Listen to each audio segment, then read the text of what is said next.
திருமறை நேரம் Bible Hour presented by the National Bible College. கிறிஸ்துவின் சபையார் உங்களை வாழ்த்துகிறார்கள். Welcome to Satellite Bible Classes. வணக்கம். தேசிய வேதாகம கல்லூரி மாணவ கண்மணிகளே, தோழர்களே, பரிசுத்தவான்களே, உலகளாவிய என் தமிழ் சொந்தங்களே, மீண்டுமாக முதலாவது கொரிந்தியருக்கு எழுதிய நிருபத்தை இன்றைக்கு நாம் படிக்கிறோம். We continue the book of 1 Corinthians. இந்த வான்வழி வகுப்புகள் மூலம் நீங்கள் புதிதாக சேர்ந்து வருவதற்காக நன்றி செலுத்துகிறேன். நீங்கள் இந்த நிகழ்ச்சிகளை பார்ப்பதோடு நின்று விடாமல் அதை எழுதி அதை சிந்தித்து அந்த வசனங்களோடு மற்ற வசனங்கள் ஏதாவது பொருந்துகிறதா என்று பார்க்க வேண்டும். நீங்கள் ஒரு ஆய்வு மாணவர்களைப் போல படிக்க வேண்டும். ஏதோ காதலை கேட்டு மறந்து விடுகிற மக்களைப் போல் இல்லாமல் அவைகளெல்லாம் ஒரு புத்தகத்தில் எழுதி எதிர்வரும் நாட்களில் நடக்கிற ஒரு பரீட்சைக்கு ஆயத்தமாகிற ஒரு மாணவரைப் போல நீங்கள் படிக்க வேண்டும். இன்றைக்கு 1 கொரிந்தியர் 2வது அதிகாரம். இந்த அதிகாரத்தில் 16 வசனங்கள் இருக்கிறது. ஏற்கனவே கொரிந்தியருக்கு எழுதிய நிருபத்தில் கொரிந்திய மக்கள் பல பிரிவுகளை கொண்டவர்களாகவும் ஒரு மனம் இல்லாதவர்களாகவும், நான் பவுலைச் சேர்ந்தவன், நான் அப்போலோவைச் சேர்ந்தவன், நான் பேதுருவைச் சேர்ந்தவன் என்றெல்லாம் அவர்களுக்குள்ளே பிரிவினைகள் இருந்தது நாம் படித்திருக்கிறோம். இன்றைக்கும் அதே நிலைமை தான். இதுக்கெல்லாம் என்ன காரணம் அப்படின்னு நீங்கள் கேட்டிங்கன்னா, 1 கொரிந்தியர் 3வது அதிகாரம் 3வது வசனத்தில் 3 முக்கிய நோய்கள் சொல்லப்பட்டிருக்கு. இந்த 3 முக்கிய நோய்கள் தான் சபை இந்த நிலைக்கு ஆனதுக்கு காரணம் என்று சொல்லப்பட்டிருக்கு. அது என்னன்னு கேட்டால், முதலாவது பொறாமையும். காரணம் இல்லாத சபையில் பொறாமை என்பது ஒரு பெரிய குற்றமாக நம்ம நினைக்கலனாலும் ஒரு பேரழிவாக அது மாறிவிடும். நான் பொறாமைப்பட்டன்றதுக்காக நீதிமன்றத்தில் என்னை தண்டிக்க மாட்டாங்க. ஆனால் தேவனுடைய மக்கள் பொறாமையினாலே தண்டிக்கப்படுகிறார்கள். பேரழிவை தங்களுக்கும் பிறருக்கும் உண்டாக்குகிறார்கள். 2வது வாக்குவாதம். வாக்குவாதம் பண்ணதுக்காக நீதிமன்றம் என்னை தண்டிக்கிறது இல்லை.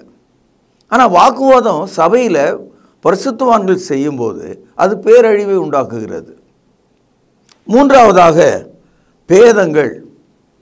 பேதங்கள்னு சொன்னால், அதாவது ஒரு நிலை இல்லாமல், நீ வேற நான் வேற, உன் சாதி வேற என் சாதி வேற, நான் உயர்ந்தவன் நீ தாழ்ந்தவன், நான் பணக்காரன் நீ ஏழை, நான் படித்தவன் நீ படிக்காதவன், இந்த பேதங்கள், பார்ஷியாலிட்டி.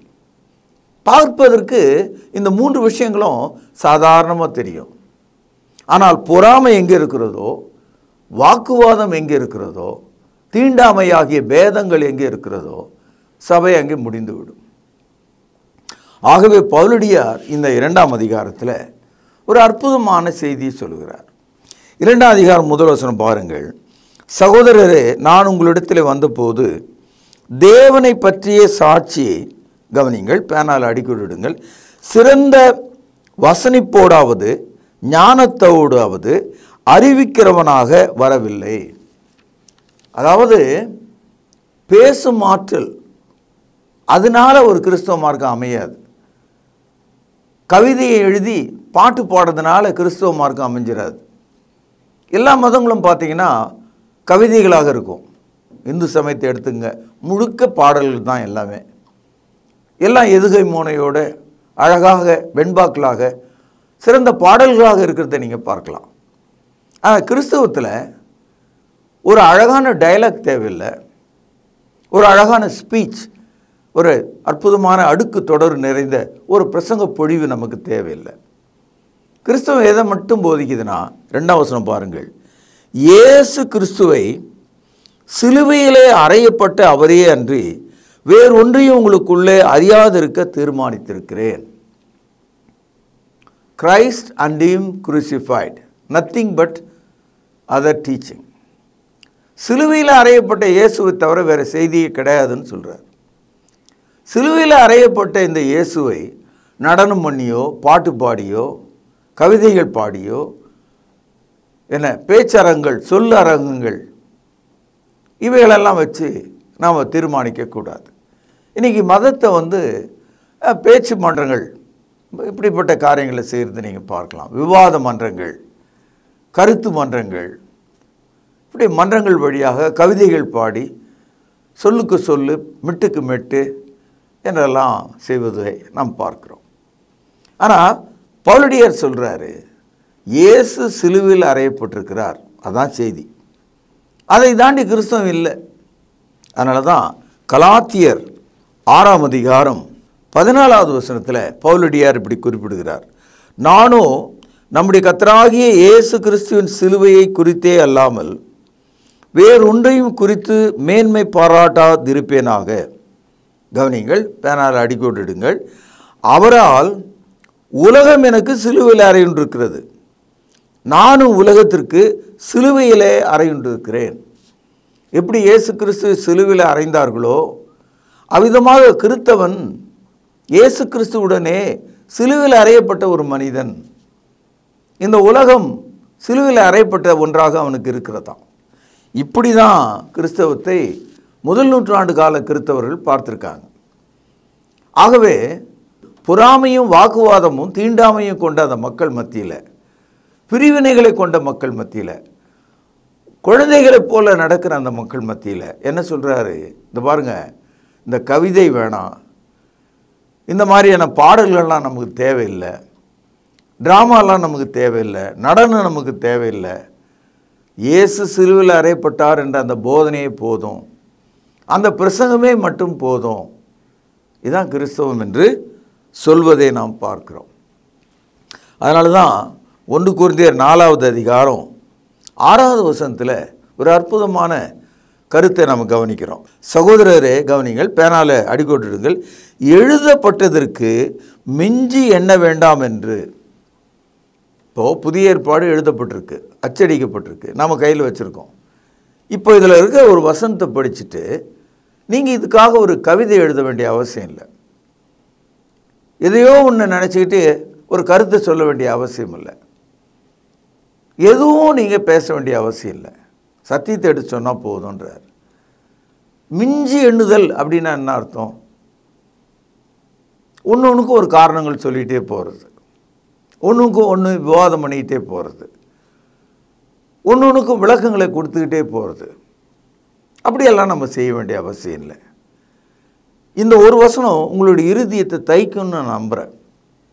அதாவது do not think beyond. அதனால் வசனத்தை தாண்டி நீங்கள் எதுவும் யோசிக்கூட வேணான்றார்.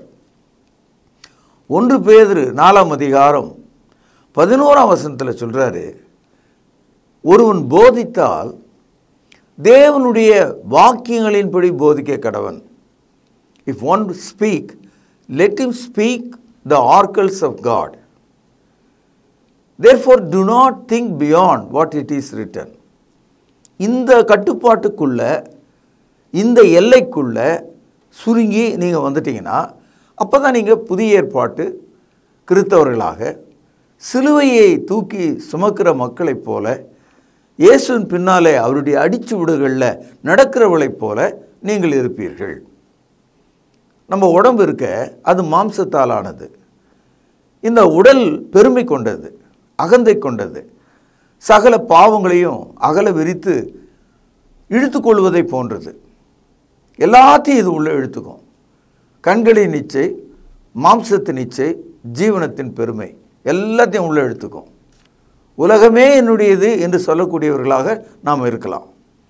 ஆனால் தேவனுடைய மக்கள் அப்படி இருக்க முடியாது.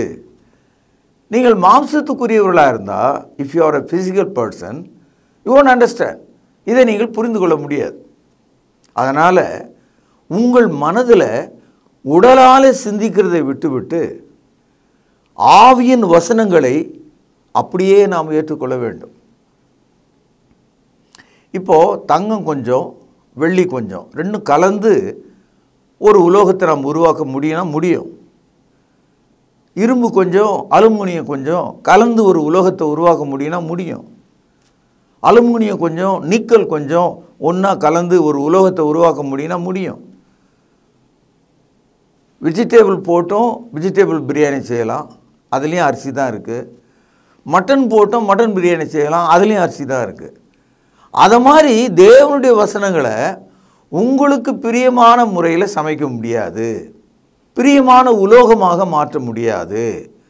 ஏன் அப்படி செய்யக்கூடாதா, ஏன் இப்படி செய்யக்கூடாதா என்று ஒவ்வொருவரும் நம்ம சொல்ல ஆரம்பித்தா புதிய ஏற்பாடு நமக்கு உதவாது. இந்த நாட்டில் இருக்கவங்கெல்லாம் ஒரு பொட்டிடுறாங்க பெண்கள், அதனால் நாங்களும் இடுகிறோம். அப்போது அப்படியே ஆரம்பித்தோம்னா இந்த நாட்டில் இருக்கிற பெண்கள் செய்கிற எல்லா விக்கிரக வழிபாடுகளுக்கும் நம்ம துணை போக வந்துடும். நம்ம ஏன் பொட்டு வைக்கிறது இல்லைன்னா, பொட்டு மேலே நமக்கு எந்த கோபமும் இல்லை, ஒரு பெண்களுக்கு அது அழகாக கூட இருக்குது. ஏன் நம்ம அதை வைக்கிறது இல்லைன்னா, அது விக்கிரக வழிபாடு செய்கிறவர்களுடைய பெரும்பாலானவர்களுடைய அடையாளமாக இருக்குது. அதனால் நம்ம அதை வெறுக்கிறோம், வேறு ஒன்றும் இல்லை. அதாவது ஒரு பொட்டு இடுதல் என்பது பாவம் அல்ல. ஆனால் நம்ம ஏன் அதை பயன்படுத்தலைன்னா, பெருவாரியான மக்கள் விக்கிரக வழிபாடு செய்கிறவர்கள் விக்கிரகத்தின் அடையாளமாக அதை காண்பிக்கிறாங்க. So we are aware of it. அதை விட்டு நாம் தூரமாக இருக்கிறோம். ஆக சத்தியத்தின்படி நடக்கிற மக்கள் அவர்களுடைய வழிகளையும் தோற்றங்களையும் தேவனுடைய வார்த்தைப்படி நடப்பதற்கு அடையாளமாக காண்பிக்கணும். என் அன்பு சகோதரர்களே, குட்டியாக இருக்கும்போது நாய்க்குட்டியும் ஓநாய்க்குட்டியும் நரியினுடைய குட்டியும் கிட்டத்தட்ட ஒன்றா தான் இருக்கும். ஆனால் வளர வளர நாய்க்குட்டி வேறு, ஓநாய்க்குட்டி வேறு, நரியின் குட்டி வேறு என்று நமக்கு தெரிஞ்சிடும். அதே போல் கழுதையும் குதிரையும் குட்டியாக இருக்கும்போது ஒன்றா தான் இருக்கும், பார்க்குறதுக்கு அழகாக தான் இருக்கும். ஆனால் கொஞ்ச நாள் ஆக ஆக கழுதை குட்டியினுடைய மூக்கு வெளுக்க ஆரம்பிச்சிடும், கண்டுபிடிச்சிடலாம். அது மாதிரி சத்தியத்தின்படி நடவாத மக்களை ஈஸியாக சுலபமாக நம்ம கண்டுபிடிச்சிடலாம். எப்படி?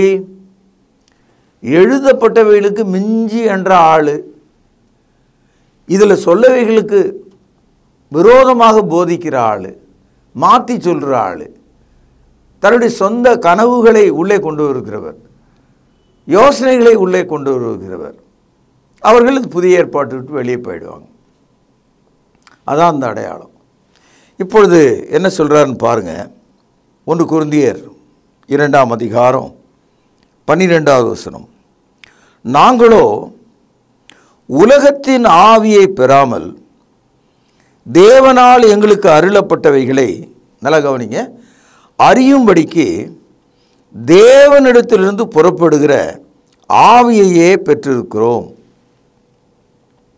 எல்லா மனுஷருக்குள்ளும் ஒரு ஆவி இருக்குது. ஆனால் தேவன் நமக்கு பரிசுத்த ஆவியை தந்திருக்கிறார்.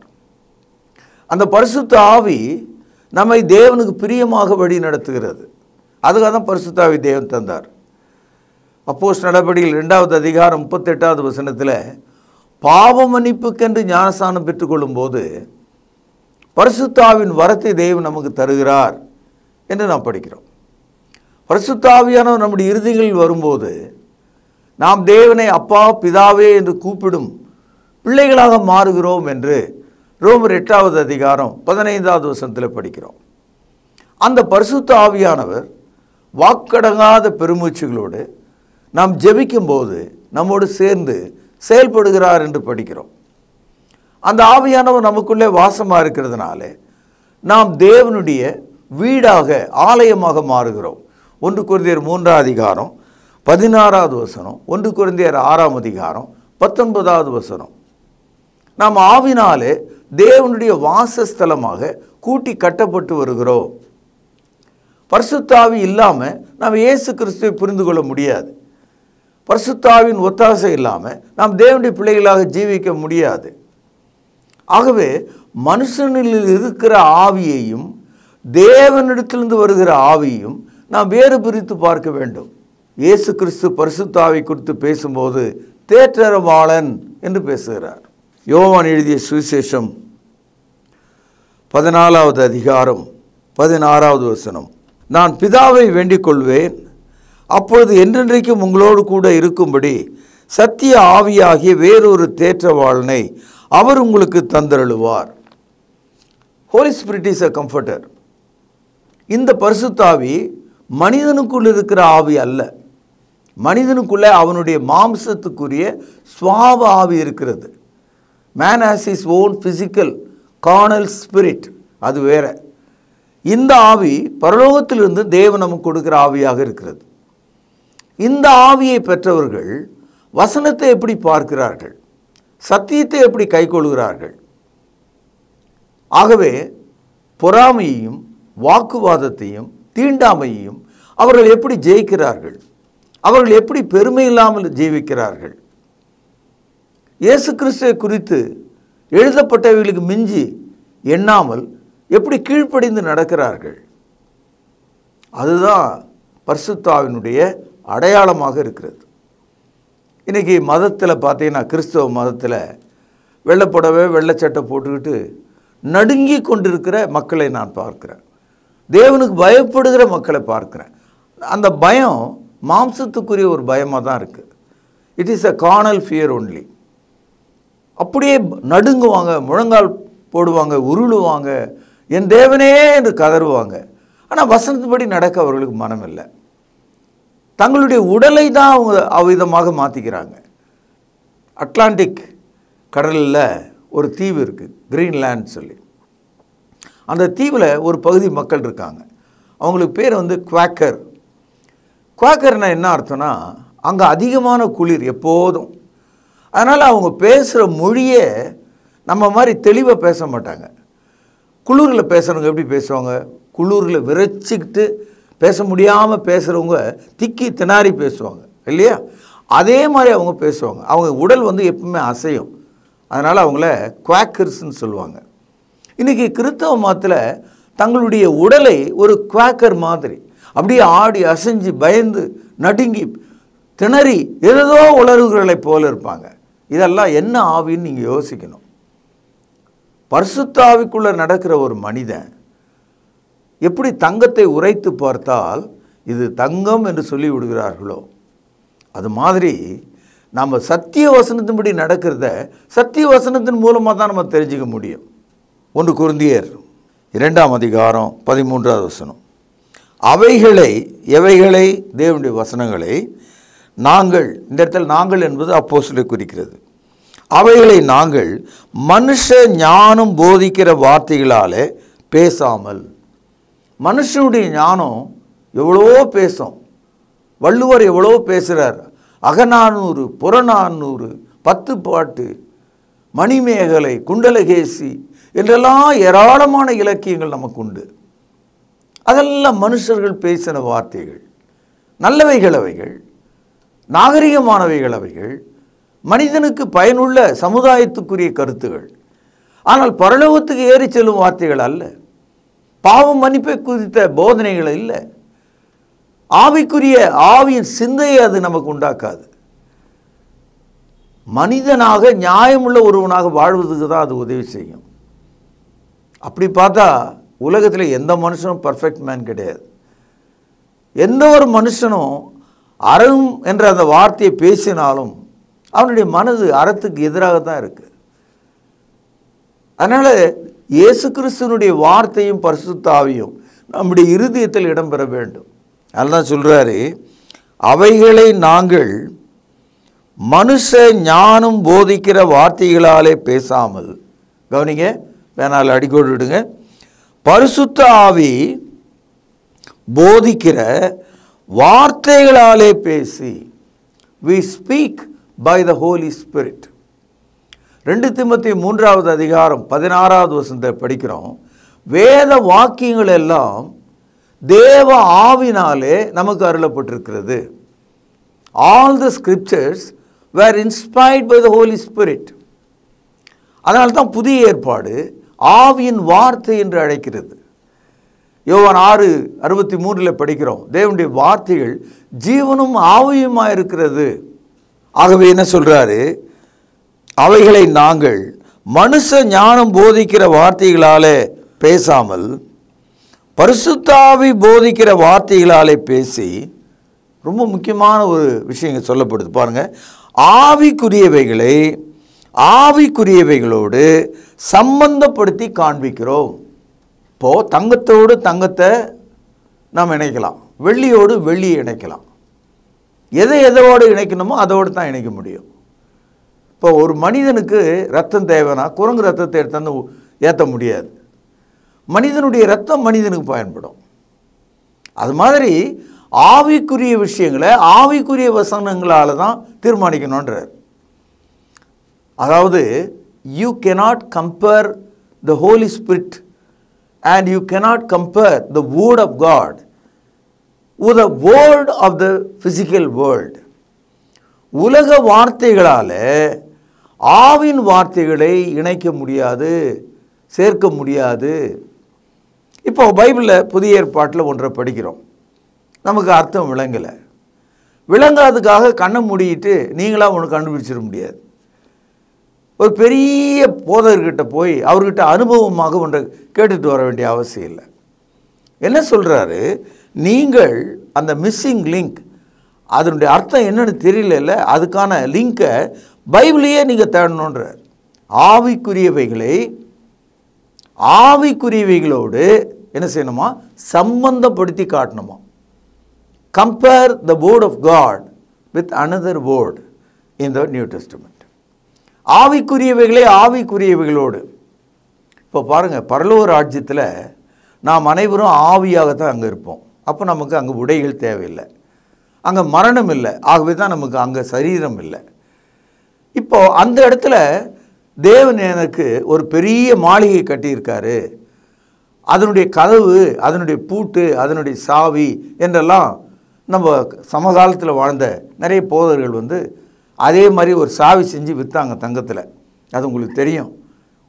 பரலோக ராஜ்யம் ஒரு பூட்டு சாவின் கீழே இருக்கிறது. கடவுள் எனக்கு சாவியை கொடுத்தாருன்னு சொன்னால் அந்த ஆள் என்ன நினைக்கிறார் மனசில்?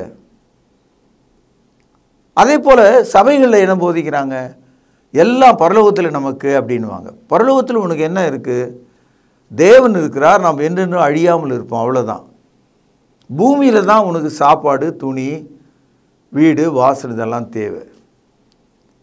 ஆகவே பெரும் போதகர்கள் மக்களை ஏமாற்றுகிறார்கள். அவர்களுக்கு வசதிகளை பெறுகிற வழியை சொல்லாமல், வாழ்கிற வழியை போதிக்காமல், கடவுள் நமக்கு இதை தருகிறார் என்பதை எடுத்து காட்டாமல், வாக்குத்தத்தங்களை குறித்து பேசாமல், இருட்டடிப்பு செய்து பரலோகத்தில் எல்லாத்தையும் பார்த்துக்கலாம் அப்படின்னு சொல்லி ஏமாத்துறாங்க. பரலோகத்தில் பூட்டப்பட்ட வீடும் சாவியும் இருக்கிறது என்று சொல்கிற மனிதன் ஆவிக்குரியவைகளோட சம்பந்தப்படுத்தலை. அதனால தான் பைபிளில் எதுவுமே உன்னோடு சம்பந்தம் உள்ளதாக இருக்கிறது. நீங்கள் எது படித்தாலும் அந்த வசனம் இன்னொரு இடத்துல இருக்கும். ஒரு கருத்து உங்களுக்கு விளங்கலாம், இன்னொரு இடத்துல அந்த கருத்து விளங்கும். Bible is a book of pairs. அதாவது ஒரு பூட்டுக்கு 2 சாவி இருக்கிற மாதிரி எல்லா கருத்துகளும் 2க்கு மேற்பட்ட இடங்களில் பதிவு செய்யப்பட்டிருக்கு. அப்போ ஒன்று விளங்கலைன்னா இன்னொரு இடத்துல விளங்கிடும் உங்களுக்கு. அதனால தான் சொல்கிறாரு, ஆவிக்குரியவைகளை ஆவிக்குரியவைகளோடு சம்பந்தப்படுத்தி காண்பிக்கிறோம். இப்போ பரலோகத்தில் வீடு, பூட்டு, சாவின்னு சொல்லி இந்த ஊரில் அந்த ஆள் செத்தார், இப்போ அவன் பையன் அவன் பேர ஆரம்பிச்சுக்கிட்டான் அதே தொழிலில். அதே போல் நிறைய ஆயிரக்கணக்கான கள்ள தீர்க்கதரிசிகள் இன்றைக்கு நம்ம மத்தியில் இருக்காங்க. அவங்களுக்கு இந்த கருத்துக்கள்லாம் எடுத்து சொன்னால் பிடிக்காது, அவன் ஏற்றுக்க மாட்டான். ஏன்னா அவனுக்கு அது பைத்தியமாக தெரியுதான். அப்போது தேவனுடைய வசனம் உனக்கு பைத்தியமாக தெரிஞ்சால் நீ ஒரு பைத்தியம்தான் அர்த்தம். தேவனுடைய வசனம் உனக்கு ஞானமாக தெரிஞ்சால் நீ ஒரு ஞானம் உள்ளவன் அர்த்தம். ஆவிக்குரியவைகளை ஆவிக்குரியவைகளோடு சம்பந்தப்படுத்த வேண்டும் என்ற இந்த கருத்து உனக்கு பிடிக்கலைன்னா நீ ஜென்ம சுவாபமான மனிதன். After all you are a physical man. பாருங்கள், 1 கொரிந்தியர் 2:14 ஜென்ம சுவாபமான மனுஷனோ தேவனுடைய ஆவிக்குரியவைகளை ஏற்றுக்கொள்ளான். ஜென்ம சுவாபமான மனிதன் ஏற்றுக்கொள்ள மாட்டான். அவைகள் அவனுக்கு பைத்தியமாக தோன்றும். இப்போ எடுத்து நான் காண்பிக்கிற இந்த கருத்துகள் அவனுக்கு எப்படி தெரியுதா? பைத்தியமாக தோன்றும். அவைகள் ஆவிக்கேற்ற பிரகாரமாய் ஆராய்ந்து நிதானிக்கப்படுகிறவர்களானதால் அவைகளை அறியவும் மாட்டான். நீ எவ்வளோ நாள் முட்டி போட்டாலும் உனக்கு இது விளங்காது. எனக்கு தெரிஞ்சு 50 வருஷம் சபைக்கு போகிறவங்களாம் நான் பார்த்துருக்கேன். அடிப்படை விஷயமே தெரியாமல் இருக்காங்க. அழுது ஜெபிக்கிறாங்க, தசமபாகத்தை ஒழுங்காக கொடுக்குறாங்க, இயேசுவே என்று கதறிக்கொண்டே இருப்பாங்க. ஆனால் அந்த ஆவிக்குரிய விஷயங்கள் அவங்களுக்கு சத்தியம் தெரியல. காரணம், அவர்கள் ஜென்ம சுவாபமான மனிதனையும் அவனுடைய போதனையும் அவனுடைய பாடல்களையும் அவனுடைய வசனங்களையும் கேட்டு மகிழ்கிறார்கள். அதனால்தான் கிறிஸ்தவம் ஒரு இலக்கியத்தின் கீழ் கொடுக்கப்படல. Christianity it is not a literature, it is the word of God. இது ஒரு பாடல் புத்தகம் அல்ல, இது தேவனுடைய வசனம். ஒரு கவிதை அல்ல, ருசிப்பதற்கும் சிந்திப்பதற்கும் மகிழ்வதற்கும். எத்தனையோ பாடல்கள் ஆச்சரியமாக இருக்கும் நமக்கு. ஆகாயம் தீப்பிடித்தால் என்ன ஆகும்னு ஒரு கவிஞன் சொன்னான். ஆகாயம் எங்கேயாவது தீப்பிடிக்குமா?